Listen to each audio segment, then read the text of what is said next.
Well, in the years following the 2020 election, both the FBI and the DOJ found zero evidence of widespread voter fraud. Despite this, KETV has heard that election security is still a primary concern for many Nebraska voters. KETV Newswatch 7's Bill Shamrock gets the facts on allegations of fraud in Nebraska and how leaders keep our elections secure.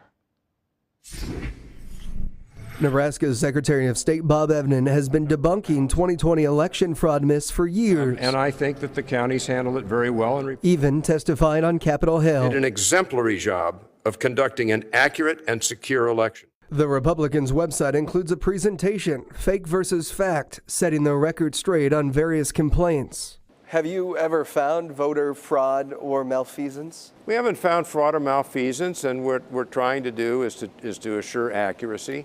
What we found after the November of 2022 general election, that of the more than 48,000 ballots that we counted statewide by hand, that there were discrepancies in 11 ballots. Of those 11, Evnen says 5 were because voters marked it too lightly. And the best theory I've been able to come up with is that they wanted to vote for this guy, but not very bad. And it just doesn't work that way. So what does the state do to ensure safe elections? Every single ballot counting machine in the state is tested 3 times before every statewide primary and general election. Evnen says they also run 2 mock elections, and then there's the post-election audit. They'll hand count 3 races in 10% of the state's precincts. And what about Douglas County's roughly 100,000 mail-in ballots?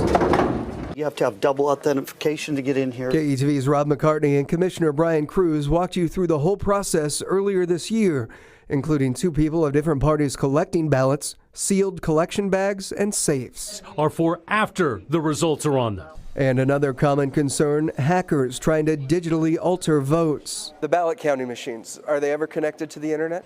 Never. Our ballot counting machines are never connected to the internet.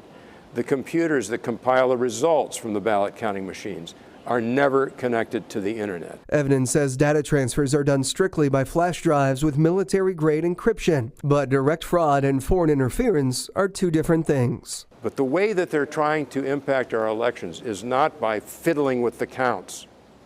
The way they try to impact our elections is by sowing disinformation, by driving wedges between people, by trying to get Americans angry with one another.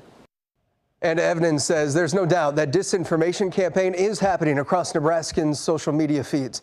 As for the key players, he says there's evidence of Russia, China, and Iran trying to influence how you vote.